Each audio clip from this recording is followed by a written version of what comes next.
Hello, everyone. Welcome to another episode of the Geek Out Room podcast. Don't forget you can watch our episodes over on the Sauceless Entertainment YouTube channel, and you can listen to our episodes over on Spotify and Apple Podcasts. Just type in Geek Out Room podcast in the search engine, and you should find us. Today, we're reviewing Dispatch, the video game. So this is a spoiler review for the game. I will be talking about what I like, what I didn't like, and some of my choices. So if you have not played the game or you don't want anything spoiled for you, please pause this, go play the game. It's a phenomenal game. Come back, join us. Let's do it. So let's start with the things I liked, okay? Because there's a lot of stuff I liked about this game. One thing is this game had adult themes and they stuck with it. They didn't pull any punches. They made it feel like how similar to The Wolf Among Us, where even The Wolf Among Us, but like The Walking Dead, really, actually, where they dealt with a lot of adult theme topics throughout the series. And it felt like adults talking, like the dialogue, the choices, the topics, okay, the consequences to your choices. Like it all felt like how adults would act. And I know that sounds like a no-brainer, but you'd be surprised. Like some people say it's adult themed, or this game is for adults or for mature audience, and they don't really lean into it, or they kind of pull some punches. I feel like Dispatch didn't do that. Like I think they leaned into it. Great voice acting cast. Great voice acting cast. I thought everyone did a phenomenal job. I thought it was really engaging dialogue. I thought it was pretty good jokes. I think it was good comedic timing from some people. I thought Aaron Paul did a really solid job as Robert Robertson. And yeah, I just think it was a cast that was an odd casting choice for some people that you would think, but once you play the game, by the end of the first episode, you realize why everybody is who they are picked wise. So I enjoyed it. Or really the second episode, I forgot when they all get introduced. I forgot it was the first or second, but by episode 2, you understand. Next, I would say Invisigal was a really interesting character. I thought that Blonde Blazer would be the most interesting character, or at least Blonde Blazer would overshadow a lot of the other characters. And I think that Invisigal held her own against Blonde Blazer. And I think they did a pretty good job of making her pretty interesting and pretty fun to have in the story and interact with your choices, regardless of whether you decide to pursue romance with her or not. I think they did a pretty good job with that, especially towards the end, where based off your choices, she either turns into a villain or she turns into a hero. I think that is a really cool and solid way to have a choice-based game like this, and have these characters make your decisions matter. And if your decisions throughout this season matter so much that you can really alter someone's life, whether again she becomes a villain or she becomes a hero, it's based on how you're treating her.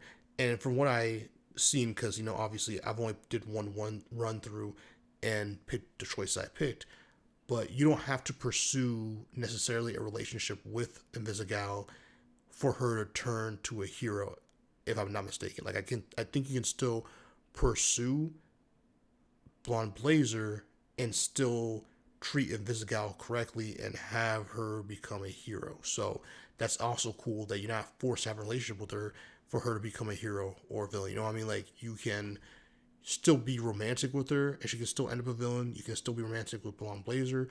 She'll end up a villain or a hero. Like I think that's very interesting, and I think that's a really good way to make sure your audience knows that the decisions they make actually matter in games like this. Blonde Blazer was awesome. Speaking of Blonde Blazer again, she was really sick.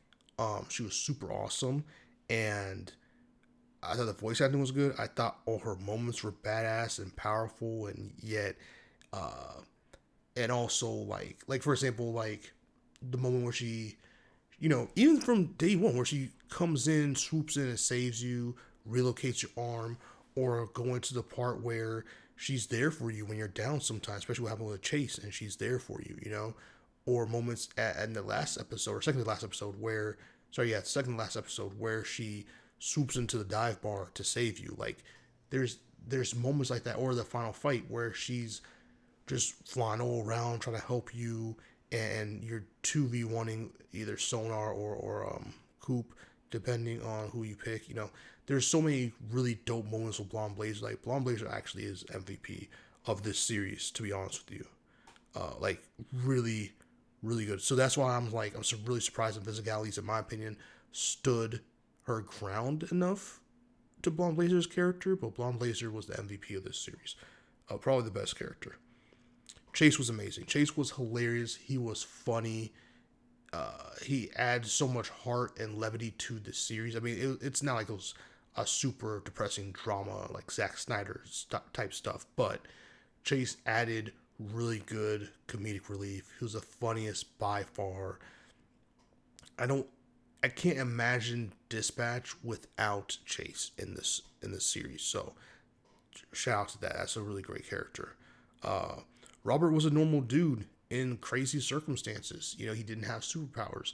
And I thought Aaron Paul played the voice and the demeanor and the emotes really well throughout this game. I think that having a character be so normal but his surroundings not is a really good way to do a choice-based game like this, because your decisions matter even more, and you get to interact with superheroes or people with superpowers in such a different way than you had superpowers. So I definitely like that.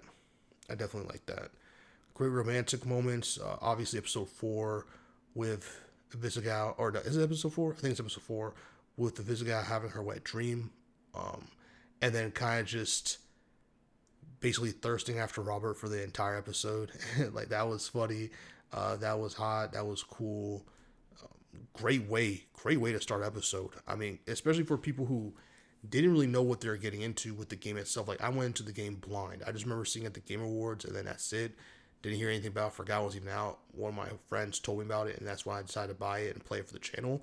So just kind of like not knowing what you're getting into, and realizing again they're really leaning into the adult themed context. Like, I don't need straight up sex scenes or anything like that to make this game great, or to make other games great, but like, if you're going to have an adult themed game or movie, like, then actually use it. If you're going to have a rated M, or I don't even know this game was rated M, but I'm assuming it is because there's a lot of nudity in this thing and cussing and stuff. So if you're going to make it a rating where it's for a mature audience, and that's really the only people who can play it or view it, then you need to have actual mature content that those people would enjoy and like. And I do think they did a good job, like I said again. And gutsy call using dispatching as the action. Like, obviously there's action sequences and quick time events, but for the majority of the game, you're obviously a dispatcher. So to do that, not everyone would have thought that would be fun. Not everyone would have probably liked those missions, but I think it's a great way to kind of see the personality of your team without using all these cutscenes, or at least a good addition using the cutscenes, and you get to see a lot of the personality through how you send them, how they work together, their smart little remarks and dialogue back and forth. Like, it's a really gutsy call, and I think it's one that paid out for them really well. So those are the things I liked. Let's talk about the stuff I didn't like. There's not really much. It's like 3 things.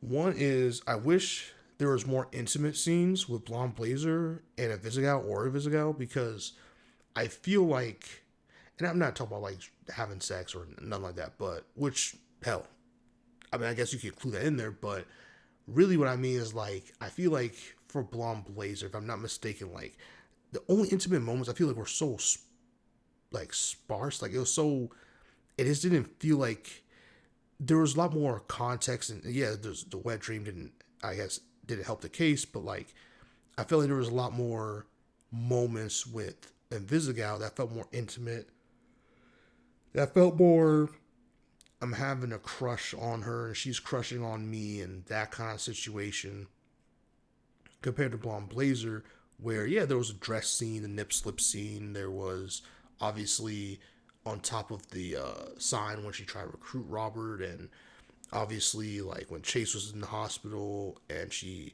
kissed his hand, or when the party was happening in Robert's apartment and she kissed him goodbye. Like, there's those little moments which are nice, but I feel like if Vizagal had way more, like, it's almost like you know what it is.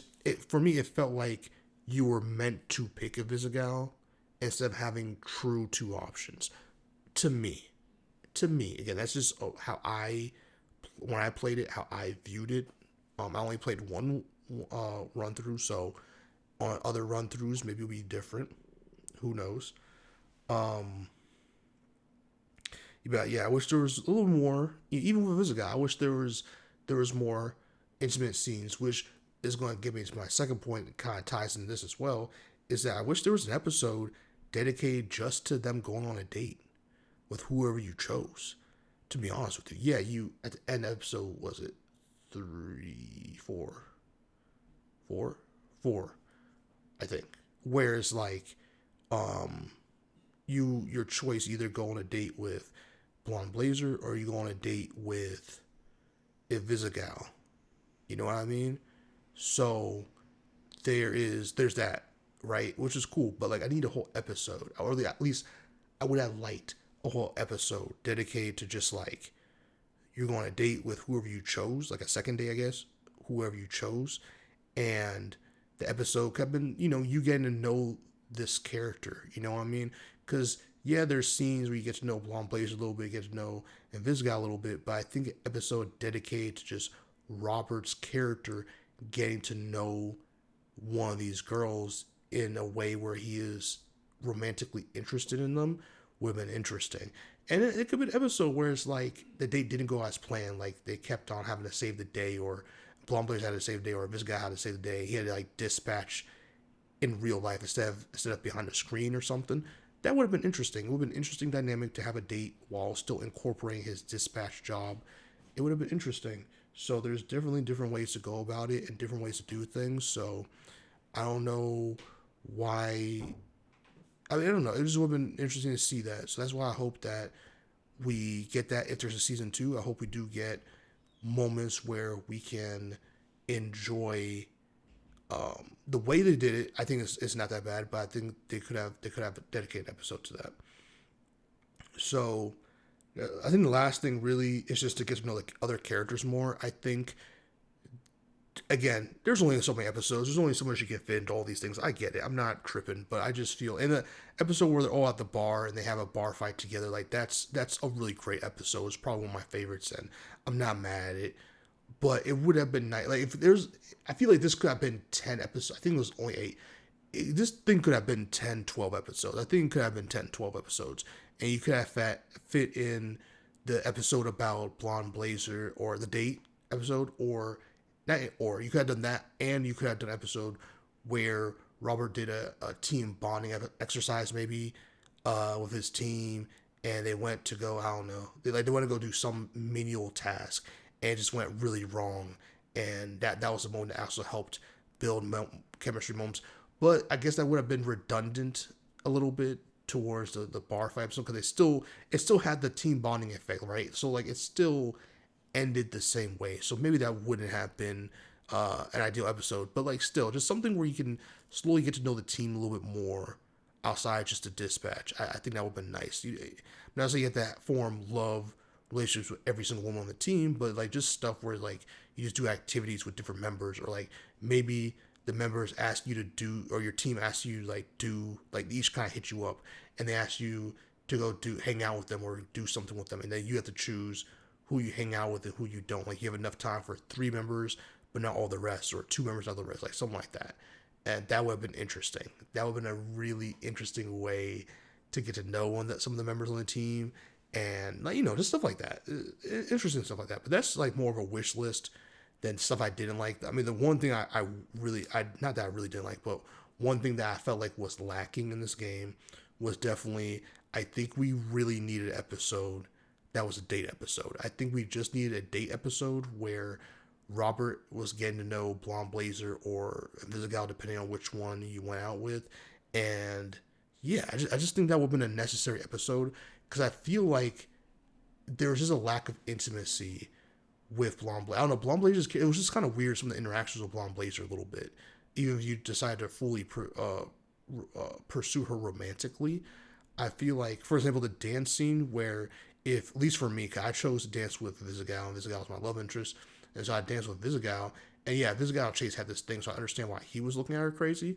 But if you dance with Blonde Blazer and you're romantically pursuing Blonde Blazer, Visigal looks sad, and like there's just like this little moment, like there's those little nuggets, but little moments that kind of go into her feelings for Robert, or at least for the whole situation. Where Blonde Blazer, I feel like it's like if you just go on a date with Invisigal instead of Blonde Blazer, like that's it.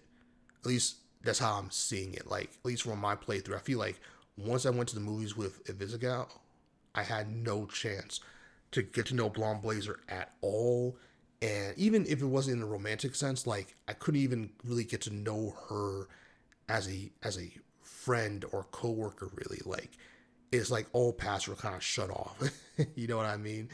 It was super. It was very interesting, and I feel like when you romantically pursue Blonde Blazer, at least from one of because my friend pursued Blonde Blazer, he was telling me his experience and how that playthrough went, and I feel like based on that, like I just feel like even if you romantically pursue Blonde Blazer, I feel like there was a lot of intimacy moments lacking. Like I don't need a separate wet dream sequence for Blonde Blazer. That's not what I'm saying. But like, it would have been nice to see a date to really, again, if anything, that episode would have helped Blonde Blazer out more. I just feel like her character was kind of lacking when it came to the love interest with Robert, and I feel like they could have beefed that up a little bit more and made it more dynamic, if that makes sense. So, with that being said, that's my review for it. Again, I romantically decided to pursue Invisigal. I got Invisigal to be a hero, and I thought it was a really solid series. But I'm not gonna lie to you, I regret pursuing Invisigal. I think if I had to start over again, I would do Blonde Blazer, because something about Blonde Blazer by the end of the series, bro, she was just MVP. She was clutch, man. She was just clutch, and I feel like Blonde Blazer was a lot more of a straight shooter with you. And again, Invisigal had her issues and stuff she was dealing with, and identity issues. Like, so don't get me wrong. Like, I understand why Invisigal acted like that, but something about Blonde Blazer busting into that bar to save me, I was like, that did something. That woke something up within me. I was like, I made a wrong choice. I'm not gonna lie. I was like, damn, I made the wrong choice, man. And she had some cold lines, and she was just clutch throughout this series. She did so much the final fight and throughout this series to really like, or season, to really like hang out and comfort Robert and really be a good friend, just a good human to him, and I could really appreciate that. And that nip slip moment was good too. Like there's great moments with Blonde Blazer, man. And yeah, I just wish, like, I really wish, and I think one of the weaknesses in the game, like I said, it's just that not romantically pursuing Blonde Blazer, I feel like cut her, like, it really lessened her character in ways it didn't really need to. Because you still get certain moments anyway, like her busting into the bar and all that stuff anyway. And the moment at the end where they're drinking the beer, all that, like, you get all that stuff anyway. But I just really feel like there was stuff missing with her character if you didn't romantically pursue her, and like you never got a shot. I feel like it's not like she asked you out on a date to go out to eat or whatever. So I felt like there should have been maybe at least a possibility to at least try to get to know her in a different way, or whatever. So I don't know. Maybe I'm just talking out of my ass there, but either way, that's just stuff of my personal preference. This game is really solid. It's a solid like 9 out of 10 for me, dude. I need a season 2 because I think you could definitely do a season 2 of Dispatch, and it would make sense. And I think they have a really solid team, and I think if they correct some of the romance, I mean, because it wouldn't be a love triangle necessarily, probably, maybe, I don't know, but there would definitely be an interesting way to, like, hey, if you picked, like, just like how Telltale The Walking Dead was, like, hey, if you picked Blonde Blazer, this is how you start season 2. If you pick to romantically pursue this gal, this is how you start season 2. If you fell for both of them, kind of that was an option, this is how you start season 2. And that would create a lot of work for them, because that would create probably a lot of different splits in the choices and stuff, but it'd be interesting. So like, comment, subscribe, and share. Let me know your thoughts on Dispatch season 1. Do you think they need a season 2? What would you like the story to be for season 2, if you can type that out? I'll see you on the next one. Keep geeking out. Peace.